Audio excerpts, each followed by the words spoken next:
Daily ആക്കിയാൽ ഞങ്ങൾക്ക് നല്ലതാണ്, കാര്യം ഞങ്ങളുടെ റെമ്യൂണറേഷൻ അത്രയും കൂടുതലാണ്. പക്ഷേ നമുക്കതല്ല വേണ്ടത്, ഞങ്ങൾക്ക് ഇത് നിലനിന്ന് പോകണം. കാര്യം ഞങ്ങൾക്ക് എല്ലാവർക്കും ഒരു ദിവസം എക്സൈറ്റഡ് ആണ്. ഈഗോ എന്ന് പറയുന്ന സാധനം നമുക്ക് ഒരിക്കലും കാണാൻ പറ്റില്ല. നമ്മൾ പല സെറ്റുകളിലും പോകുമ്പോഴത്തേക്ക് അങ്ങനെ കുറച്ചൊന്ന് എന്താണ് ഒന്ന് എല്ലാവരും ഒന്ന് അറിഞ്ഞൊക്കെ തുടങ്ങുമ്പോഴത്തേക്ക് എല്ലാവരുടെയൊക്കെ ക്യാരക്ടറൊക്കെ ഒന്ന് മാറി തുടങ്ങും. ലാലേട്ടൻ എന്ന് പറയുന്ന ഒരാൾക്കുള്ളൊരു ഗ്രേസ് ഉണ്ട്.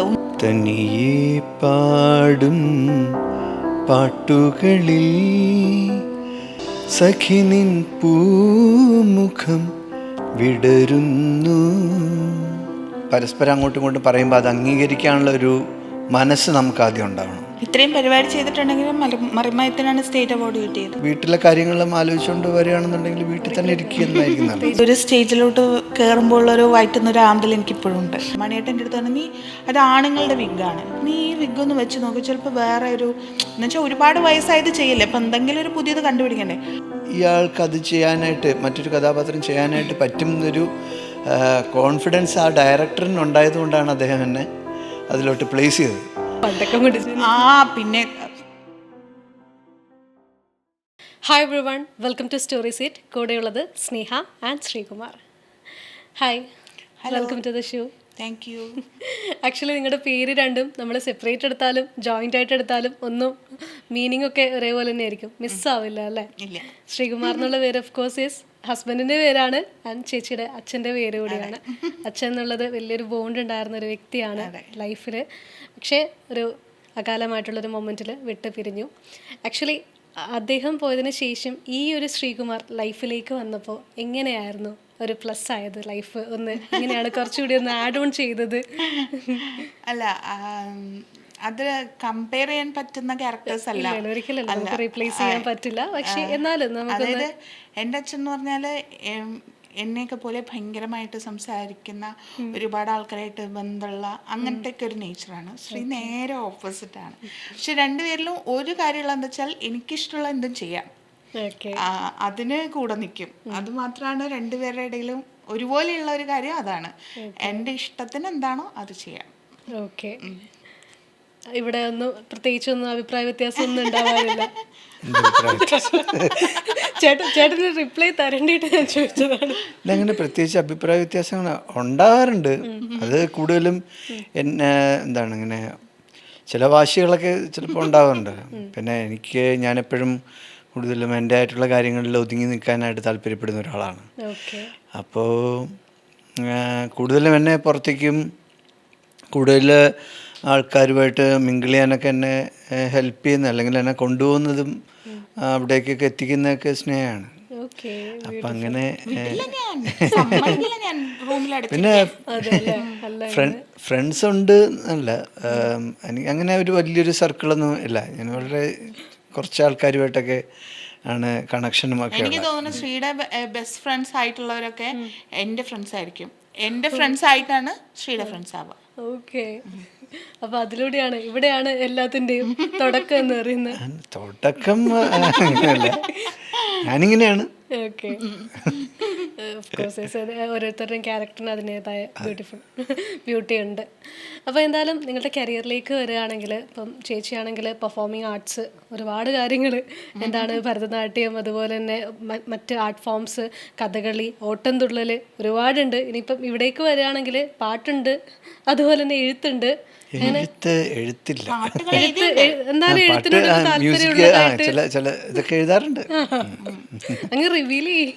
വലിയ തോതിലില്ലാന്നേ ഉള്ളൂ, പക്ഷെ എഴുതിയ പാട്ടുകളൊക്കെ എനിക്ക് ഇഷ്ടമാണ്.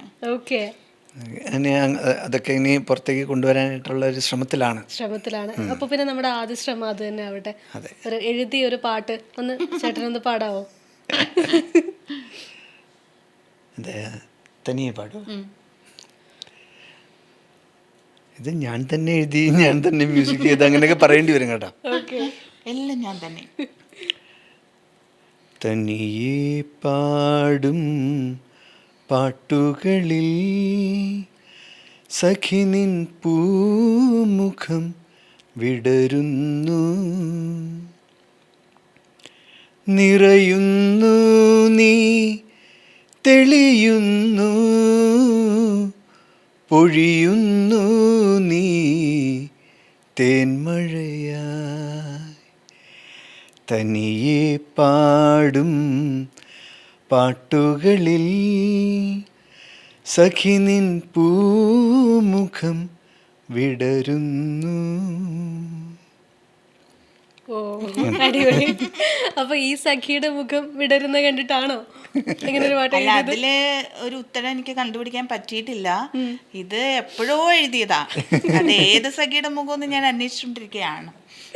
ഓക്കെ, അപ്പോൾ കൂലങ്കഷമായിട്ടുള്ള ഒരു അന്വേഷണത്തിലാണുള്ളത്. ഇനി എന്നത് കണ്ടെത്തും. നമുക്കപ്പോൾ അടുത്തൊരു കവിത എഴുതാം. അടുത്ത കവിത എഴുതാം. അങ്ങനെയാണെങ്കിൽ പിന്നെ എഴുതിക്കൊണ്ടേ ഇരിക്കേണ്ടി വരും. ഓക്കെ, അപ്പോൾ എന്തായാലും രണ്ടാളുടെ ഒരു കരിയറിൻ്റെ മൈൽ സ്റ്റോൺ എന്ന് പറയുന്നത് of course is Marimaya. Marimaya എന്നുള്ളൊരു വേർഡ് ആയൊരു സീരിയൽ നമുക്ക് ശരിക്കും പറഞ്ഞാൽ ഈ ഒരു മലയാള ഇൻഡസ്ട്രിയിലാണെങ്കിലും ഒരു പുതിയൊരു ട്രെൻഡ് സെറ്ററായിട്ട് വന്നൊരു ജോണറാണ് മറിമായത്തിലെ ഓരോ കാര്യങ്ങളെന്ന് പറയുന്നത്.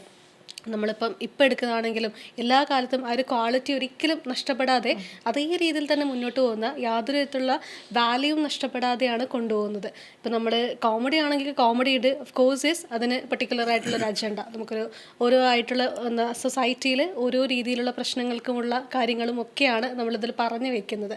അപ്പോൾ മറിമായം എന്നൊരു വാക്കിന്, മറിമായം എന്നൊരു സീരിയലിന് നിങ്ങളുടെ ലൈഫിൽ രണ്ടുപേരുടെ ലൈഫിൽ ഏത് രീതിയിൽ ഡിഫൈൻ ചെയ്യാൻ പറ്റും? ഡിഫൈൻ ചെയ്യൂ. അല്ല, മറിമായം എന്നെ സംബന്ധിച്ച് എന്താ പറയുക, എന്നെ ആൾക്കാരിലേക്ക് എത്തിച്ച ഷോ മറിമായം തന്നെയാണ്. അതുവരെ കഥകളി, ഓട്ടംതുള്ളല്, പിന്നെ ഞാൻ പഠിച്ചത് MA തിയേറ്ററാണ്. പിന്നെ MPhil തിയേറ്റർ ചെയ്ത് പെർഫോമിംഗ് ആർട്സിൽ ചെയ്തുകൊണ്ടിരിക്കുന്ന സമയത്താണ് മറിമായം തുടങ്ങുന്നത്.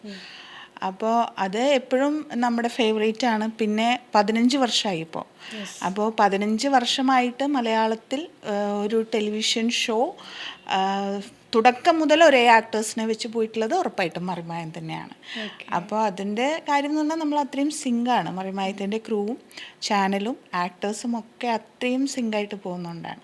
അപ്പോൾ അത് ഞങ്ങൾക്ക് എപ്പോഴും ഭയങ്കര ഫേവറേറ്റ് ആണ്. ഓക്കെ, അത് തന്നെയാണ് എനിക്കും പറയാനുള്ളത്. ഞാൻ അതിനു മുമ്പേ അമൃതയിലുമൊക്കെ മറ്റ് പ്രോഗ്രാമൊക്കെ ചെയ്തിട്ടുണ്ടായിരുന്നു. എങ്കിലും മറിമായം തന്നൊരു ഹൈപ്പ് എനിക്കിപ്പോഴും, ആ ഒരു പേരും അതല്ല ക്യാരക്ടറിൻ്റെ പേരും ഒക്കെ ഇപ്പോഴും ഇപ്പം 15 വർഷമായിട്ടെന്ന് പറയുന്നില്ല. അപ്പോൾ ഈ സമയം വരെയും ആ പേര് തന്നെയാണ് എന്നെ ഇഷ്ടപ്പെടുന്നവർ വിളിക്കാറുള്ളതും അതിനെപ്പറ്റി സംസാരിക്കാറുള്ളതൊക്കെ. ഞാൻ മറിമായത്തിൽ നിന്ന് ഒരു 3-ാമത്തെ വർഷം അല്ലേ, ആ സമയത്തൊക്കെയാണ് ഞാൻ മറിമായത്തിൽ നിന്ന് മാറുന്നത്. അതിന് ചില കാരണങ്ങളുണ്ടായിരുന്നു. ആക്ടേഴ്സുമായിട്ടോ ചാനലുമായിട്ടുള്ള പ്രശ്നങ്ങളൊന്നുമല്ല, മറ്റു ചില കാരണങ്ങൾ കൊണ്ട് എനിക്ക് മാറി നിൽക്കേണ്ടതായിട്ട് വന്നു. അതിനുശേഷം മറ്റ് പ്രോഗ്രാമുകൾ ചെയ്തിട്ടുണ്ടെങ്കിൽ കൂടി മറിമായം തന്നൊരു മറിമായത്തിൻ്റെ സെറ്റും ആ സ്പേസും തന്നൊരു വലിയൊരു നമുക്ക് കിട്ടിയൊരു എല്ലാവരുടെ മുമ്പിൽ കിട്ടിയൊരു അംഗീകാരം എന്ന് പറയുന്നത് വലിയ കാര്യമായിട്ടാണ് ഞാൻ കരുതുന്നത്. ഇത്രയും പരിപാടി ചെയ്തിട്ടുണ്ടെങ്കിലും മറിമായത്തിനാണ് സ്റ്റേറ്റ് അവാർഡ് കിട്ടിയത്.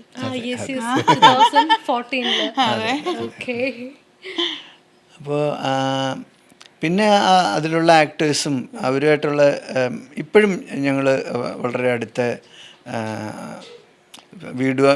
എല്ലാവരുമായിട്ടൊക്കെ വളരെ കണക്ഷനുള്ള ആൾക്കാരാണ്. വീട്ടുകാരുമായിട്ടും ഞങ്ങൾ ഇടയ്ക്കിടയ്ക്ക് കൂടാറുണ്ട്. ഇടയ്ക്കിടയ്ക്ക് മ്യൂസിക് പ്രോഗ്രാം ഞാൻ എപ്പോഴും ചാനലിൽ പോവാറും അവരെ പ്രോഗ്രാം നടക്കുന്ന സ്ഥലത്തൊക്കെ പോവാറും അവരെയൊക്കെ കാണാറും അവരുമായിട്ടൊക്കെ പാട്ടുകളും ഒക്കെ പാടി അങ്ങനെ ഒരു ഇതിലാണ്. ഇപ്പോഴും അവരുമായിട്ട് വളരെ അടുപ്പമാണ് എനിക്ക്. അത്രയും വലിയൊരു ബോണ്ടാണ്. പിന്നെ തീർച്ചയായിട്ടും ഈ മറിമായ എന്ന് പറയുന്നത് നമ്മുടെ ഒരു കൂട്ടായ പ്രവർത്തനം കൂടിയാണ്. ഇപ്പം ചേച്ചി പറഞ്ഞു അത്രയും അതേ ആൾക്കാർ തന്നെയാണ് ഇന്നും അത് ചെയ്ത് പോയിക്കൊണ്ടിരിക്കുന്നത്. അപ്പോൾ നിങ്ങളുടെ ഇപ്പം ആക്ടിങ് നല്ലാണ്ട് അല്ലാത്ത രീതിയിൽ വേറെ എന്തെങ്കിലുമൊക്കെ കോൺട്രിബ്യൂഷൻസ് ഉണ്ടാവാറുണ്ടോ? ഇപ്പോൾ എന്തെങ്കിലും കോൺസെപ്റ്റ് ആണെങ്കിലും അങ്ങനെയൊക്കെ? പിന്നെ അത് നമുക്കിപ്പോൾ ഒരു സ്ക്രിപ്റ്റ് എഴുതി തന്നിട്ട് അതുപോലെ മറിമായം ചെയ്യാൻ പറ്റില്ല. നമ്മളുടെ ഒരു പ്രോസസ്സ് എന്ന് പറഞ്ഞാൽ രാവിലെ ഒരു 8 മണിയാകുമ്പോൾ പോയിട്ട് സ്ക്രിപ്റ്റ് വായിക്കും. സ്ക്രിപ്റ്റ് വായിച്ച് അതിൻ്റെ മുകളിൽ ചർച്ചകളുണ്ടാവും. ഇപ്പം പുറത്തുനിന്ന് കാണുന്നവർ അതിനെ കോമഡി പരിപാടി എന്ന് പറഞ്ഞാലും ഞങ്ങൾ ചെയ്യുന്നത് അത് വളരെ സീരിയസ് ആയിട്ടാണ്.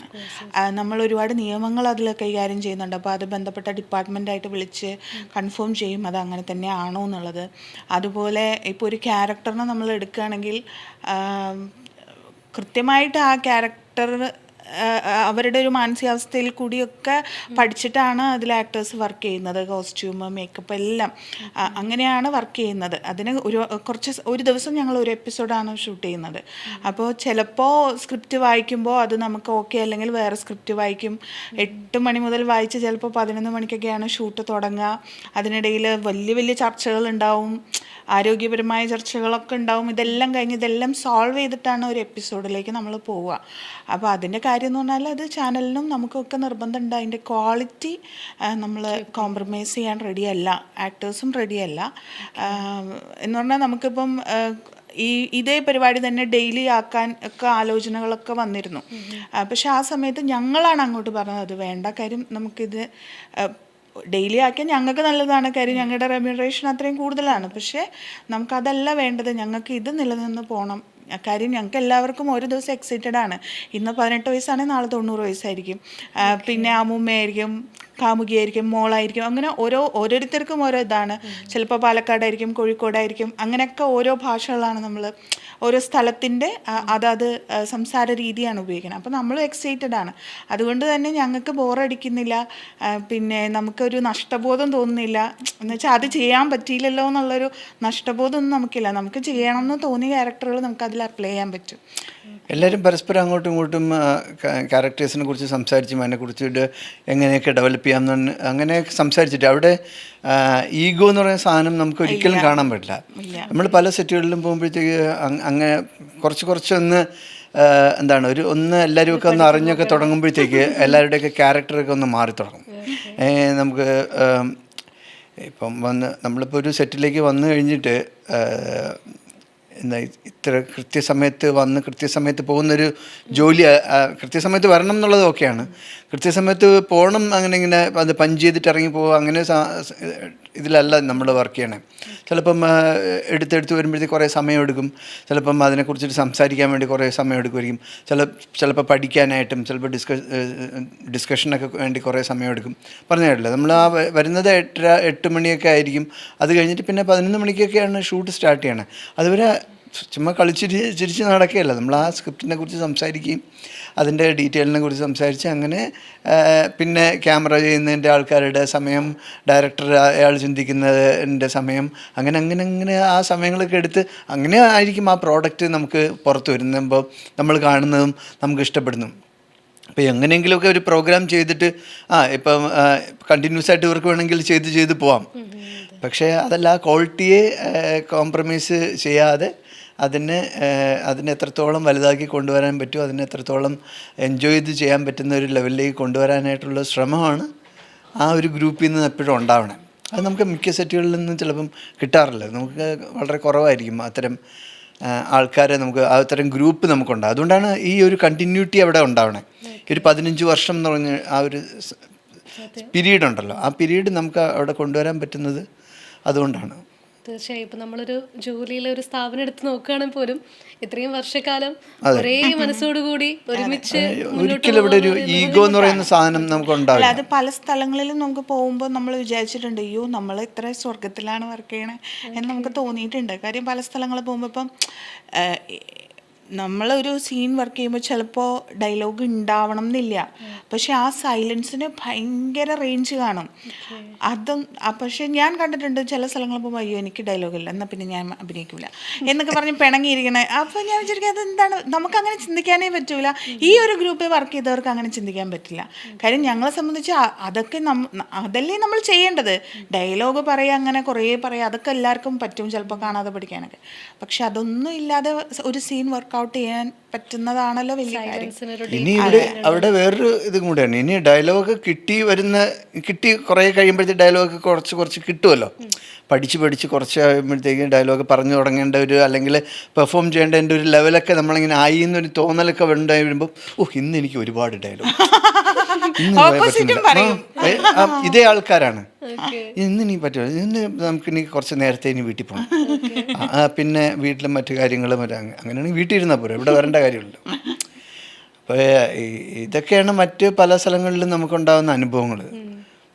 പക്ഷേ എനിക്ക് കൂടുതലും തോന്നിയിട്ടുള്ളത് ഈ സെറ്റിൽ അത് വളരെ കുറവല്ല, അവിടെ ഇല്ല. അവർ വർക്ക് ചെയ്യുന്ന ഇത് ആ പ്രോഗ്രാം നന്നാക്കാൻ വേണ്ടിയിട്ടാണ്. ഓക്കെ. അല്ലാതെ വീട്ടിലെ കാര്യങ്ങളും ആലോചിച്ചുകൊണ്ട് വരികയാണെന്നുണ്ടെങ്കിൽ വീട്ടിൽ തന്നെ ഇരിക്കുന്നതായിരിക്കും നല്ലത്. ചേച്ചി ഇങ്ങനെ ഒരു ആർട്ട് ഫോമിന്റെ കാര്യം അതെ. അപ്പം ചേച്ചി പറഞ്ഞിട്ടുണ്ടായിരുന്നു 18 വയസ്സ് അടുത്ത ദിവസം 80 വയസ്സായിട്ട് അഭിനയിക്കേണ്ടി വരുമെന്ന്. അപ്പോൾ ഇങ്ങനെ നമ്മളൊരു സിനിമ പോലെയല്ല, സീരിയൽ പോലെയല്ല, കണ്ടിന്യൂ ആയിട്ട് ഒരേ ക്യാരക്ടർ നമ്മൾ ചെയ്തുകൊണ്ടിരിക്കുകയല്ല, ഇങ്ങനെ സ്വിച്ച് ചെയ്ത് ഷിഫ്റ്റ് ചെയ്ത് പോയിക്കൊണ്ടിരിക്കുകയാണ്. അപ്പോൾ പെട്ടെന്നാണ് ഒരു സ്വിച്ചിങ് ഉണ്ടാവുന്നത്. ഇപ്പം നമ്മൾ ഒരാഴ്ച ഒരു 2 എണ്ണമാണെങ്കിൽ പോലും അവിടെ പെട്ടെന്ന് തന്നെ സ്വിച്ചിങ് ഉണ്ടാവുന്നുണ്ട്. അപ്പോൾ എങ്ങനെയായിരിക്കും ഇപ്പം ക്യാരക്ടർ അഡാപ്റ്റ് ചെയ്യുന്നതും അതിൽ നിന്ന് അടുത്തതിലേക്ക് സ്വിച്ച് ചെയ്യുന്നതും ഒക്കെ എങ്ങനെയായിരിക്കും? അത് ഈ പറഞ്ഞ പോലെ ഒന്നാമത്തെ കാര്യം മണിയേട്ടൻ, യാസ്ക, വിനോദേട്ടൻ, അപ്പോൾ എൻ്റെ കൂടെയുള്ള എല്ലാവരും അതിന് അങ്ങോട്ടും ഇങ്ങോട്ടും ഒക്കെ ഹെൽപ്പ് ചെയ്യുന്ന ആൾക്കാരാണ്. അപ്പോൾ അവരുടെ ഒരു പങ്ക് വളരെ വലുതാണ്. ഇപ്പം എനിക്കിപ്പോഴും ഓർമ്മയുണ്ട്, എനിക്ക് ഭയങ്കര ഒരുപാട് കമൻസ് വന്ന ഒരു എപ്പിസോഡ് ഈ ഇടയ്ക്ക് വന്നതാണ്. ഒരു അമ്മ, ഒരു കുറച്ച് വട്ടുള്ള ഒരു അമ്മ, നൈറ്റിയൊക്കെ ഇട്ടിട്ട് ഉണ്ണിയേട്ടൻ്റെ മീശയൊക്കെ പിടിച്ച് വലിക്കുന്ന ഒരു അമ്മ. അവരുടെ ഒരു മുടി ഇങ്ങനെ ക്രോപ്പ് ചെയ്ത അവസ്ഥയിലാണ്. സത്യത്തിൽ അത് നമ്മൾ മേക്കപ്പ് റൂമിൽ പോയപ്പോൾ ഞങ്ങളുടെ കൂടെയുള്ള സുഗതൻ എന്ന് പറഞ്ഞ മണീശ്വറിന് ഒരു മണിയേട്ടൻ്റെ അടുത്താണ്, നീ അത് ആണുങ്ങളുടെ വിഗ്ഗാണ്, നീ ഈ വിഗ്ഗൊന്ന് വെച്ച് നോക്കി, ചിലപ്പോൾ വേറെ എന്നുവെച്ചാൽ ഒരുപാട് വയസ്സായത് ചെയ്യില്ല, അപ്പം എന്തെങ്കിലും ഒരു പുതിയത് കണ്ടുപിടിക്കണ്ടേ. അങ്ങനെ മണിയേട്ടനാണ് എനിക്ക് ആ വിഗ്ഗ് വെച്ചിട്ട് ഇത് കൊള്ളാം, ഇത് കറക്റ്റായിരിക്കും. പക്ഷെ ആ ഒരു വിഗ്ഗ് വന്നപ്പോൾ തന്നെ അതിൻ്റെ ഒരു സ്വഭാവമേ മാറി ആ ഒരു ക്യാരക്ടറിൻ്റെ. അപ്പോൾ അങ്ങനെയൊക്കെ ഓരോന്നും പുതിയത് എന്താണെന്നുള്ളത് നമ്മളെല്ലാവരും ആലോചിക്കാറുണ്ട്. അങ്ങനെ എന്തെങ്കിലും പുതിയത് ഒരു സാധനം ഇടാറുമുണ്ട്. അതല്ലെങ്കിൽ എപ്പോഴും ചെയ്യണ അമ്മ ഒന്നായി പോകില്ലേ. കുറച്ച് കുറുമ്പുള്ള അമ്മ, അല്ലെങ്കിൽ കുറച്ച് പാവമുള്ള അമ്മ, അങ്ങനെ മാറ്റി മാറ്റി ചെയ്യാറുണ്ട്. നിങ്ങളുടെ ഉള്ളിൽ തന്നെ പരീക്ഷണങ്ങൾ നടക്കുന്നുണ്ട്. ഇത് പരസ്പരം അങ്ങോട്ടും ഇങ്ങോട്ടും പറയുമ്പോൾ അത് അംഗീകരിക്കാനുള്ള ഒരു മനസ്സ് നമുക്ക് ആദ്യം ഉണ്ടാവണം. ഇപ്പോൾ അയാൾ സീനിയർ എന്നോ ഞാൻ ജൂനിയർ എന്നോ അല്ലെങ്കിൽ ആ ഒരു വ്യത്യാസമൊന്നും ഇല്ലാതെ ഇന്നൊരു സജഷൻസ് പറയുമ്പോഴത്തേക്ക്, ഇപ്പം സീനിയർ ആയിട്ടുള്ള ഒരാളാണ് ആക്ടറായിട്ട് നിൽക്കുന്നതെന്നുണ്ടെങ്കിൽ ഡയറക്ടർ ചിലപ്പോൾ കുഞ്ഞായിട്ടുള്ള അല്ലെങ്കിൽ ഇപ്പോൾ കയറി വന്നിട്ടുള്ള ഒരാളായിരിക്കും. അപ്പോൾ അദ്ദേഹം ഡയറക്ടറാണ്. അദ്ദേഹം ചില കാര്യങ്ങൾ പറയുമ്പോൾ ഞാൻ ഇത്രയും നാളും അല്ല വലിയൊരു ആക്ടറാണ്, അപ്പോൾ എനിക്കറിയാം കുറേ കാര്യങ്ങൾ, അപ്പം നീ അത് പറയേണ്ട കാര്യമില്ല എന്ന് പറഞ്ഞ് അങ്ങനെ ചിന്തിക്കുന്ന ഒരു ആക്ടറാണെങ്കിൽ ഒരിക്കലും വളരാൻ പറ്റില്ല. മനസ്സിലല്ല, അവർ ചുരുങ്ങി പോകും, അവർ ഒതുക്കപ്പെടും.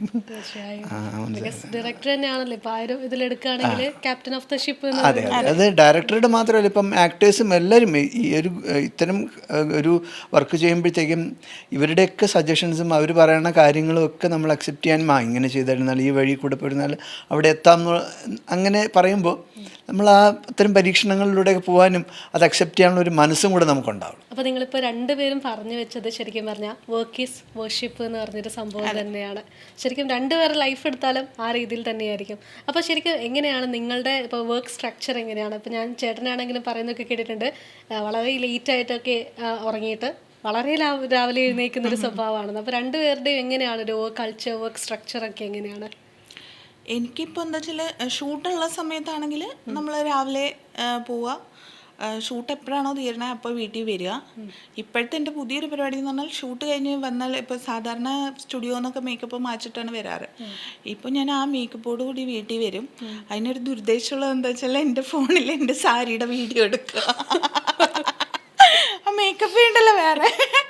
അപ്പം ഞാൻ രാത്രി വന്നിട്ട് എത്ര ലേറ്റ് ആയാലും ഒരു 2 സാരിയുടെ വീഡിയോ എങ്കിലും എടുത്തിട്ടാണ് ഞാൻ പിന്നെ മേക്കപ്പ് ഒക്കെ കളഞ്ഞ് കുളിച്ച് റെഡി ആയി. അല്ലാതെ എടുക്കും. പക്ഷെ ഞാൻ പറയുന്നത് ഷൂട്ടുള്ള ദിവസത്തെ ഇതല്ലേ ചോദിച്ചേ. അപ്പൊ ഷൂട്ടുള്ളത് എനിക്ക് ഇഷ്ടമാണ്. കാര്യം മേക്കപ്പ് പിന്നെ വയസ്സായി മേക്കപ്പ് ഒക്കെ ആണെങ്കിൽ അവിടെ നിന്ന് കളഞ്ഞിട്ട് വരും. അതെ, മാക്സിമം അവിടെ യൂസ് ചെയ്യും. അതെ, മേക്കപ്പ് ഇട്ടാൽ അത് ഞാൻ ഇന്നിപ്പോൾ ഞാൻ ഇങ്ങോട്ട് പോരാൻ റെഡിയായിട്ട് ശ്രീ വണ്ടി എടുക്കുന്ന ആ സമയം കൊണ്ട് 2 വീഡിയോ എടുത്തിട്ടാണ് ഞാൻ വന്നത്. സാരി എടുത്ത അപ്പ വീഡിയോ അത് സ്ഥാപനത്തിന്റെ കൂടെ. പിന്നെ നമ്മളല്ലാതെ വേറെ ആരോ ചെയ്യാം, അതുകൊണ്ട് അങ്ങനെ ചെയ്യും.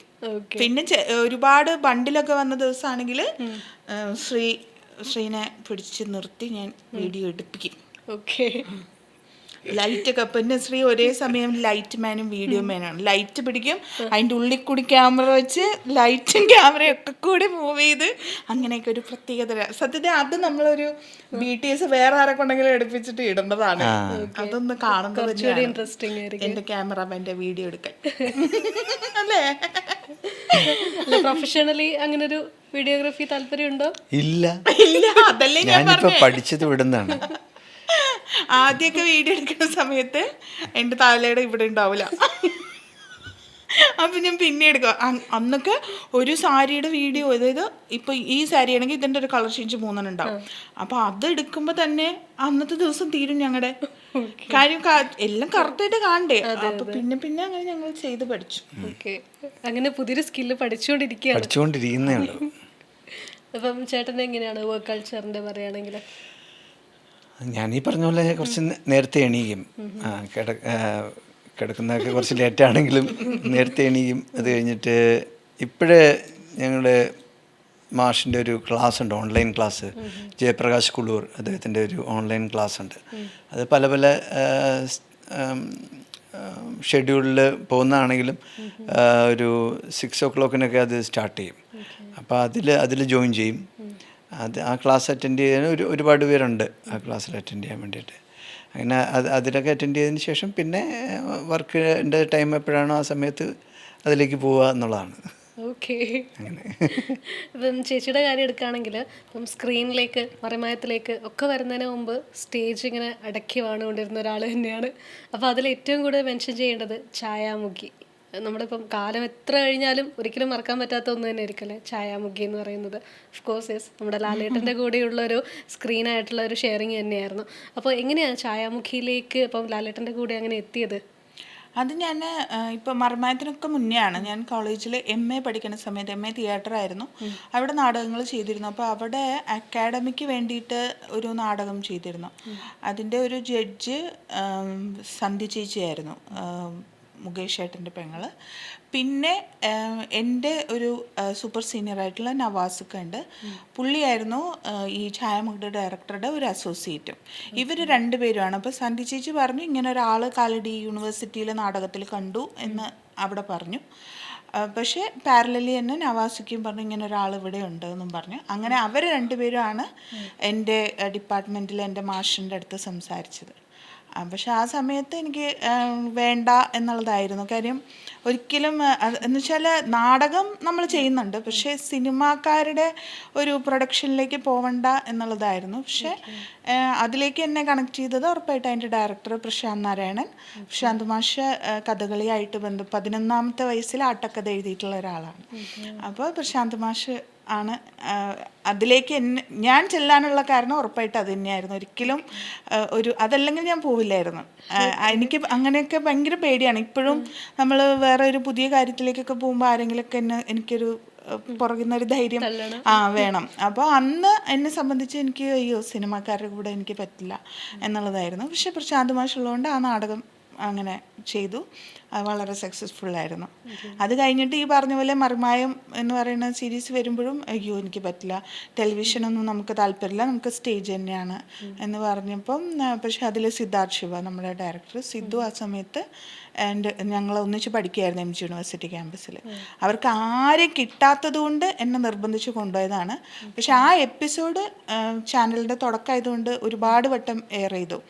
അപ്പോൾ എൻ്റെ നാടകത്തിൻ്റെ മാഷും അല്ലെങ്കിൽ എൻ്റെ കഥകളി ഓട്ടംതുള്ളൽ മാഷുമാരൊക്കെ പറഞ്ഞു ഇത് ഒരു നോർമൽ സാധനമല്ല, ഒരു സീരിയലല്ല, നിനക്ക് ഒരു അഭിനേതാവ് എന്നുള്ള രീതിയിൽ നിനക്ക് ചെയ്യാൻ പറ്റും, ഇംപ്രവൈസ് ചെയ്യാൻ ഉള്ളൊരു ഓപ്ഷൻ ഉണ്ട്, നല്ലതായിരിക്കും, നമ്മൾ പുതിയത് പഠിക്കുക എന്നുള്ളതല്ലേ. അങ്ങനെയാണ് മറിമായം ചെയ്യാം എന്നുള്ളൊരു തീരുമാനത്തിലേക്ക് വന്നത്. ഓക്കെ, ഇതിപ്പോൾ എത്ര പേടിച്ചിട്ടാണെങ്കിലും എത്ര ക്യൂരിയോസിറ്റി ഉണ്ടായിട്ടാണെങ്കിലും ആരംഭിച്ചത് ലാലേട്ടൻ്റെ കൂടെയാണ്. അപ്പോൾ ശരിക്കും അത് വേറെ തന്നെ ഒരു കോൺഫിഡൻ്റ് ആയിരിക്കില്ലേ? പിന്നീട് അങ്ങോട്ടുള്ള വേദികളിലേക്ക് സ്ക്രീനുകളിലേക്കൊക്കെ ഉണ്ടായ ഒരു കോൺഫിഡൻസ് അതിലൂടെ കിട്ടിയത് എങ്ങനെയായിരുന്നു? അതിലൂടെ വന്ന കോൺഫിഡൻസ് എന്നൊന്നും എനിക്ക് പറയാൻ പറ്റില്ല. ഇപ്പോഴും നമ്മൾ ഒരു എപ്പിസോഡ് ചെയ്ത് തുടങ്ങുമ്പോൾ അല്ലെങ്കിൽ ഒരു സ്റ്റേജിലോട്ട് കയറുമ്പോൾ ഉള്ളൊരു വയറ്റുന്നൊരു ആന്തൽ എനിക്കിപ്പോഴും ഉണ്ട്. അതെനിക്കിപ്പോഴും മാറിയിട്ടില്ല. എനിക്ക് തോന്നുന്നു, പക്ഷെ അത് നല്ലത് തന്നെയാണ് എന്നാണ് എനിക്ക് തോന്നിയിട്ടുള്ളത്. നമ്മൾ കുറച്ചും കൂടെ ഒന്ന് ഒരു ആദ്യം ചെയ്യുന്ന ഒരു ഫീൽ തന്നെയാണ്. പക്ഷേ ഈ പറഞ്ഞ പോലെ അത്രയും വലിയ ആക്ടേഴ്സിൻ്റെ കൂടെ വർക്ക് ചെയ്യുമ്പോൾ ഉള്ളൊരു എക്സ്പീരിയൻസ് അത് ഭയങ്കരമായിരുന്നു. ഒരുപാട് കാര്യങ്ങൾ നമുക്ക് പുള്ളി അത്ര തിരക്കുള്ള ആളാണ്. അല്ലെങ്കിൽ പിന്നെ എനിക്ക് എപ്പോഴും ഞാൻ എൻ്റെ ഡയറക്ടറെ അടുത്ത് മാഷെടുത്ത് പോയിട്ട് ചോദിക്കും, മാഷേ ശരിയാവോ എന്ന് വെച്ചാൽ അത്രയും ഗ്രേസ്ഫുൾ ആണല്ലോ പുള്ളി. ലാലേട്ടൻ എന്ന് പറയുന്ന ഒരാൾക്കുള്ളൊരു ഗ്രേസ് ഉണ്ട്. ഒന്നും ചെയ്തില്ലെങ്കിലും ആൾക്കാരുടെ കണ്ണ് അങ്ങോട്ട് പോകും. അപ്പോൾ അദ്ദേഹത്തിൻ്റെ കൂടെ മാത്രമാണ് എനിക്ക് സീനുകളുള്ളൂ. ഛായാമുഖി എന്ന് പറയുന്ന ഒരു കണ്ണാടി ഇൻട്രൊഡ്യൂസ് ചെയ്യുന്ന ഇതാണ്, ഹിഡുംബിയാണ് ഞാൻ. ഞങ്ങൾ തമ്മിലുള്ളത് പ്രണയ സീനാണ്, ഇടിക്കുക, ഓടുക, ഡാൻസ് സീക്വൻസ് ആണ്. അപ്പോൾ ആ ഗ്രേസിൻ്റെ കൂടെ നിൽക്കാൻ പറ്റുമോ മാഷേ എന്നുള്ളതായിരുന്നു എൻ്റെ സംശയം. പക്ഷേ ഈ പറഞ്ഞ പോലെ മാഷന്മാരൊക്കെ കൂടി തന്നൊരു കോൺഫിഡൻസിൻ്റെ പുറത്ത് അത് വളരെ നന്നായിട്ട് പോയി എന്നുള്ളതാണ്. വർഷങ്ങൾ കഴിഞ്ഞ് വെളിപാടിൻ്റെ പുസ്തകം ലാൽജു സാറിൻ്റെ സിനിമയിലേക്ക് ഞാൻ എത്തിപ്പെടുമ്പോൾ എന്താ പറയുക, അന്ന് കണ്ട അതേ സ്നേഹത്തോടു കൂടി അന്ന് ഞങ്ങൾക്ക് ചില സ്വകാര്യങ്ങളൊക്കെ ഉണ്ടായിരുന്നു. എന്ന് വെച്ചാൽ നാടക റിഹേഴ്സലിൻ്റെ ഇടയിലുള്ള ചില അമളികളൊക്കെ ഉണ്ടാവുമല്ലോ, അതെല്ലാം ഓർമ്മയുണ്ട്. കൃത്യമായിട്ട് എന്നോട് ചോദിച്ചു. പിന്നെ എൻ്റെ അമ്മയുടെ അടുത്ത് ഭയങ്കര ഒരു കാര്യമാണ്, അപ്പോൾ അമ്മ എങ്ങനെ ഇരിക്കണം അങ്ങനെയൊക്കെ ചോദിച്ചു. അതെല്ലാം ഓർമ്മയുണ്ടായിരുന്നു.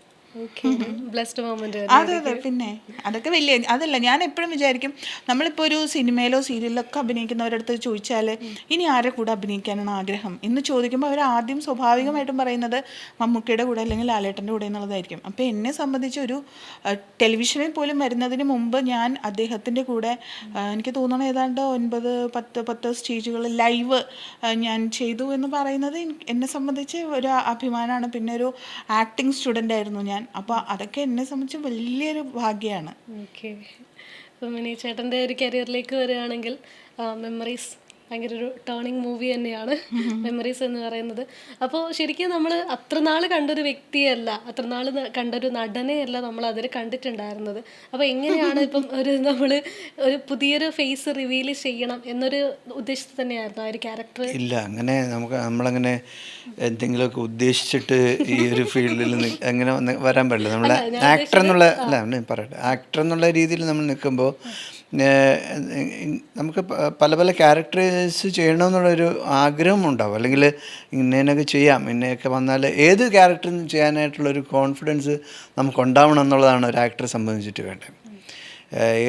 ഇപ്പോൾ എനിക്കിപ്പം വില്ലൻ ക്യാരക്ടർ മാത്രമേ ഞാൻ ചെയ്യുള്ളൂ, അല്ലെങ്കിൽ നായക കഥാപാത്രം മാത്രമേ ഞാൻ ചെയ്യുള്ളൂ, അല്ലെങ്കിൽ മറ്റ് സൈഡിൽ നിൽക്കുന്ന ഒരാളായിട്ട് മാത്രമേ, അല്ലെങ്കിൽ അങ്ങനെ നമ്മൾ മാറ്റപ്പെട്ട് നിൽക്കാനായിട്ട് ശ്രമിക്കരുത്. എല്ലാ ക്യാരക്ടറിനോട് ചെയ്യാനുള്ള ഒരു ഫ്ലെക്സിബിലിറ്റി നമുക്കുണ്ടാവുക. അപ്പോൾ അത് അത്തരം ആഗ്രഹങ്ങളെ ഉള്ളിൽ വയ്ക്കാമെന്നേ ഉള്ളൂ. പിന്നെ നമ്മൾ ചൂസ് ചെയ്യുന്നത് ഇപ്പോൾ ഡയറക്ടേഴ്സ് ആയിരിക്കും. അപ്പോൾ എനിക്കങ്ങനെ കിട്ടിയൊരു ഭാഗ്യമാണ് മെമ്മറീസിൽ എനിക്ക് ചെയ്യാൻ പറ്റിയത്. അപ്പോൾ ഞാൻ കൂടുതലും ഈ മറിമായത്തിൽ ചെയ്തുകൊണ്ടിരുന്ന മിക്കപ്പോഴും ഈ ചിരിച്ചുകൊണ്ട് ചെയ്യുന്ന ഒരു കഥാപാത്രമായിട്ടാണ് എല്ലാവരും കണ്ടിട്ടുള്ളത്. അപ്പം അതിൽ നിന്ന് തന്നെ ഇയാൾക്കത് ചെയ്യാനായിട്ട്, മറ്റൊരു കഥാപാത്രം ചെയ്യാനായിട്ട് പറ്റുന്നൊരു കോൺഫിഡൻസ് ആ ഡയറക്ടറിനുണ്ടായത് കൊണ്ടാണ് അദ്ദേഹം എന്നെ അതിലോട്ട് പ്ലേസ് ചെയ്തത്. അത് ഒരിക്കലും എനിക്ക് അദ്ദേഹത്തിനോട് പോയിട്ട് പറയാൻ പറ്റുമോ, സാറിൻ്റെ അടുത്ത സിനിമയിൽ ഞാൻ വില്ലനായിട്ട് ഞാൻ ചെയ്യാമെന്ന് പോയി പറയാൻ പറ്റുമോ? അതും എൻ്റെ തുടക്ക സമയത്താണ്, ഞാൻ എൻ്റെ സ്റ്റാർട്ടിങ് ടൈമിലാണ്. അദ്ദേഹത്തിന് അങ്ങനെ ഒരു എൻ്റെ ഫേസ് കണ്ടിട്ടോ അല്ലെങ്കിൽ എൻ്റെ ഞാൻ മറിമായത്തിൽ ചെയ്യുന്നത് കണ്ടിട്ടോ ഒക്കെ മറ്റ് അദ്ദേഹത്തിന് തോന്നിയിട്ടുണ്ടാവും എനിക്ക് അങ്ങനെ ചെയ്യാൻ പറ്റുമെന്ന്. അതുകൊണ്ട് എനിക്ക് അദ്ദേഹം ആ ഒരു അത്രയും സ്പെഷ്യലായിട്ടൊരു ക്യാരക്ടർ എനിക്ക് തന്നു. എനിക്കത് നന്നായിട്ട് പെർഫോം ചെയ്യാനായിട്ട് പറ്റി. അദ്ദേഹം പറയുന്ന രീതിയിൽ എനിക്ക് പെർഫോം ചെയ്യാനായിട്ട് പറ്റി. വലിയൊരു ഭാഗ്യമായിട്ട് ഞാൻ കരുതുന്നു. പിന്നീട് അങ്ങനെയുള്ള റോളുകൾ അതാണ് ഞാൻ പറഞ്ഞത്. അങ്ങനെയുള്ള റോളുകൾ ചെയ്യുക എന്നല്ലെങ്കിൽ ഇപ്പം വരുന്നത് നമുക്ക് തട്ടിക്കളയാനോ അല്ലെ മാറ്റിക്കളയാനോ അല്ല, അത് പിന്നീട് വന്നാലേ നമുക്ക് ചെയ്യാനായിട്ട് പറ്റുള്ളൂ. അങ്ങനെ ചിലപ്പോൾ അതേ ഒരു കോൺഫിഡൻസ് അല്ലെങ്കിൽ അത്തരം ഒരു ധൈര്യം ചിലപ്പോൾ മറ്റ് ഡയറക്ടേഴ്സിനോ അല്ലെങ്കിൽ അത്തരം ക്യാരക്ടേഴ്സ് ഉണ്ടായി വരണമല്ലോ. ഓക്കെ. അതുണ്ടാവാത്തത് കൊണ്ടാവും എനിക്ക് അതിലോട്ട് പ്ലേസ് ചെയ്യാനായിട്ട് പറ്റാത്തത്. അല്ലെങ്കിൽ ഇത് ഒരു സ്പെഷ്യൽ ഒരു ക്യാരക്ടറായിട്ട് അവിടെ എപ്പോഴും ഇങ്ങനെ ഉണ്ടാവും. അതിൻ്റെ ഒരു സമയം അങ്ങനെയാണ്. ആ ഫിലിം തന്നൊരു കോൺഫിഡൻസ് എങ്ങനെയായിരുന്നു പിന്നീട് അങ്ങോട്ട്? ഇപ്പം നമുക്ക് ലൈഫിൽ ഇപ്പം ഒന്നാമതെ കരിയറിൽ ഒരുപാട് സ്ട്രഗിൾ ചെയ്ത് വന്ന ഒരാൾ എന്നുള്ള രീതിയിൽ നമുക്ക് ഒരുപാട് ആഗ്രഹങ്ങളുണ്ടാവും, സ്വപ്നങ്ങളുണ്ടാവും. അപ്പോൾ ഒരു ടേണിംഗ് പോയിന്റ് ആണ് ആ ഒരു സിനിമ നമുക്ക് സമ്മാനിച്ചത്. അപ്പോൾ എങ്ങനെയായിരുന്നു അത് തന്നത്? അന്നുണ്ടായത് അതേ ടേണിംഗ് പോയിന്റ് അവിടെ തന്നെ ഇങ്ങനെ നിൽപ്പുണ്ട് ഞാൻ. ആ ടേണിംഗ് പോയിന്റ് ഇങ്ങനെ എങ്ങോട്ടേക്ക് വേണം അതെങ്ങനെ ടേൺ ചെയ്തിട്ട് എങ്ങോട്ടേക്ക് പോകാനുള്ള സാധ്യതയിലോട്ടും ഞാൻ നിൽക്കുകയാണ്. ഇനിയും ഒരുപാട് അവിടെ തന്നെ നിൽക്കാനല്ല എനിക്കിഷ്ടം, എനിക്ക് അതുവഴി കൂടുതൽ സ്ഥലങ്ങളിലേക്ക് യാത്ര ചെയ്യാനാണ് താല്പര്യം. അത്തരം സംഭവങ്ങൾ ഉണ്ടാവും എന്ന് പ്രതീക്ഷിക്കുന്നു. അല്ല, അതിൽ എനിക്ക് ശ്രീയോട് ഒരു അഭിപ്രായ വ്യത്യാസമുള്ളത്, ഇപ്പം ഇന്നലെയും കൂടെ ഞങ്ങളത് സംസാരിച്ചിട്ടുള്ളൂ. അതായത് മെമ്മറീസ് കൊടുത്ത ഒരു ഹൈപ്പ് പിന്നീട് എന്തുകൊണ്ട് ഇല്ല എന്നുള്ളതിന് ഇപ്പം ഞാൻ കേട്ടിട്ടുണ്ട് പല ഡയറക്ടേഴ്സും പറയുന്നത് ഷോട്ടാ മറന്നുപോയടാ, മനസ്സിലായില്ലേ? അതായത് ഒരുപാട് പേര് ചാൻസ് ചോദിച്ചു വരികയാണ് അവരുടെ മുന്നിൽ. അപ്പോൾ പാവം അവൻ 10 വട്ടം ചോദിച്ചല്ലേ കൊടുത്തേക്കാം, മനസ്സിലായില്ലേ? അപ്പം ഈ ഒരു വിളിയോ അല്ലെങ്കിൽ ഒരു ഫോളോ അപ്പോ ശ്രീയുടെ ഭാഗത്തുനിന്ന് ഒരിക്കലും ഉണ്ടായിട്ടില്ല. ഇപ്പോൾ അത് കഴിഞ്ഞിട്ട് എത്രയോ കഴിഞ്ഞിട്ടാണ് ഞാനൊക്കെ ആയിരുന്നെങ്കിൽ ആഘോഷമാക്കി മാറ്റിയേനെ. ലിംഗസ്വാമിയുടെ ഒരു പടത്തിൽ പോയിട്ട് അഭിനയിച്ചു തെലുങ്കിൽ, അറിഞ്ഞിരുന്നോ? അതാണ്. എന്നിട്ട് അതിൻ്റെ റിലീസിന് ഞാൻ ഹൈദരാബാദിൽ പോയി, ഞാൻ പോയി കൂടെ. അതൊക്കെ പോയി അവിടെ അവരുടെ ഫങ്ഷനിൽ സാറിൻ്റെ ഫ്ലാറ്റിൽ കൊണ്ടുപോയി ഞങ്ങൾക്ക് ഭക്ഷണമൊക്കെ സാറ് വിളമ്പി തന്നു. അങ്ങനെയൊക്കെ ഒരുപാട് നല്ല മൊമെന്റ്സ് ഉണ്ടായിരുന്നു. എനിക്കൊക്കെ ആയിരുന്നെങ്കിൽ ഞാനത് വലിയ ആഘോഷമാക്കി എല്ലാവരും അറിയിച്ചേനെ. പിന്നെ പക്ഷേ ശ്രീക്ക് അങ്ങനത്തെ ഒരു നേച്ചർ അല്ലാത്തത് കൊണ്ട് അതൊരു കാരണമാണെന്ന് ഞാൻ പറയും. കാര്യം ഇന്നത്തെ കാലത്ത് നമ്മൾ അത്തരം കണക്ഷൻസ് വെക്കണം, അല്ലെങ്കിൽ സോഷ്യൽ മീഡിയ ശ്രീയുടെ ഒരു ഫോട്ടോ ഇടണമെങ്കിൽ ഞാനൊരു 10 വട്ടം പറയണം. അത്തരം കാര്യങ്ങളിൽ പുറകോട്ടാണ്. പക്ഷെ ഞാൻ എപ്പോഴും ശ്രീയോട് പറയാം, അങ്ങനെയല്ല, നമ്മൾ കുറച്ചും കൂടി നമ്മൾ എന്താ പറയുക, ഒരു നമ്മുടെ ബൂസ്റ്റ് ചെയ്യാൻ മറ്റുള്ളവരെ നമ്മൾ ഏർപ്പാടാക്കിയിട്ട് കാര്യമില്ല. നമ്മൾ തന്നെ അല്ലേ ആദ്യം ചെയ്യേണ്ടത്. അറ്റ്ലീസ്റ്റ് ഒന്നും ചെയ്തില്ലെങ്കിലും ഈ പറയുന്ന നമ്മുടെ ഡയറക്ടേഴ്സിന് ഒന്ന് ഓർമ്മ വരണ്ടേ? അത് ഞാൻ എപ്പോഴും പറയും. ഞാൻ എന്നിട്ട് എപ്പോഴും വിചാരിക്കും, ഈ ലിംഗസ്വാമിയുടെയൊക്കെ ഒരു പടം എനിക്കിപ്പോഴും അത് അത്ഭുതമാണ്. ശ്രീനെ വിളിച്ചു, ശ്രീ പോയി ചെയ്യുന്നു. അതൊരു വില്ലനായിരുന്നു. വില്ലൻ. എന്നിട്ടും അത് കഴിഞ്ഞിട്ടും എനിക്ക് ഞങ്ങൾ അവിടുന്ന് തിരിച്ച് ഫ്ലൈറ്റ് കയറുന്ന കുറച്ച് സമയമുണ്ട്, 2-3 ദിവസം ഞങ്ങൾ അവിടെ ഉണ്ടായിരുന്നു. അപ്പോൾ ഹൈദരാബാദ് സ്വീറ്റ്സ് നല്ലതാണ്, ബിരിയാണി നല്ലതാണെന്നൊക്കെ പറഞ്ഞാൽ ഓരോ കടയിൽ കയറുമ്പോൾ ഓരോരുത്തർ ശ്രീനെ തിരിച്ചറിയുന്നു, അവരുടെ ഭാഷയിൽ വന്നിട്ട് ഓരോന്നൊക്കെ പറയുന്നു. അതൊക്കെ എനിക്ക് ഭയങ്കര വലിയ മൊമെന്റ്സ് ആയിരുന്നു. പക്ഷേ ശ്രീക്ക് അതൊന്നും വലിയ ഇതായിട്ട്